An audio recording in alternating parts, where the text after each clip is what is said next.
Cornflakes are notorious for not having great nutrition, and if we look at the packet we see that 35 grams of cornflakes is 27 grams of carbs.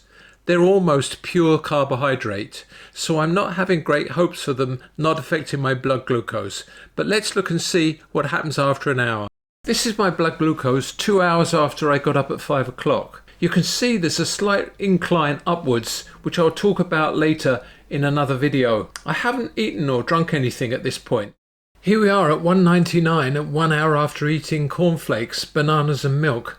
This very sudden spike is not surprising. I'm now going to walk for an hour and see whether I can reduce this high glucose level quickly. This weather pattern that you can see here with a blue sky and cold and windy sometimes is very typical. Maybe we've got out of the grey skies period and we're into the Tokyo cold blue sky winter. Okay, so we're now at 15 minutes since I started the walk and it's 199, levelling off. Let's see if the next 15 minutes sees it start to drop down. It's incredibly windy today, so there's a lot of wind noise on the microphone. I apologise for that. Here we are walking along one of the famous Yuhodo promenade type shortcuts. The different sections seem to have sculptures on them. This one uses an egg with various kanji underneath. You can see here the Chinese character for dream, and on another section of the same path there's a hand symbol on the egg. Unfortunately I didn't read the kanji under that one.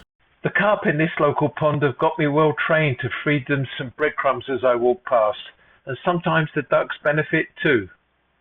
Okay, here's the reading at 30 minutes, an hour and a half after eating, 1/2 hour into the walk. It's still 197, dropped slightly. Let's see what happens over the next 15 minutes. That is one of the features of Tokyo pet owners, specifically dog owners.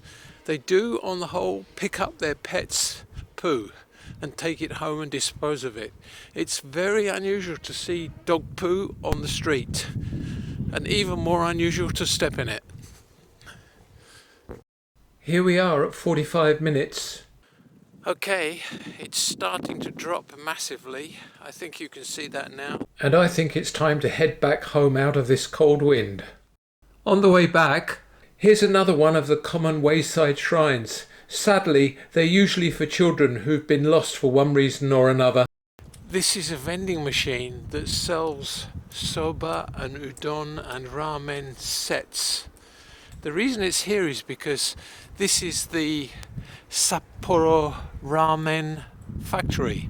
It's not in Hokkaido. Sapporo is the main city in Hokkaido, the northern island of Japan.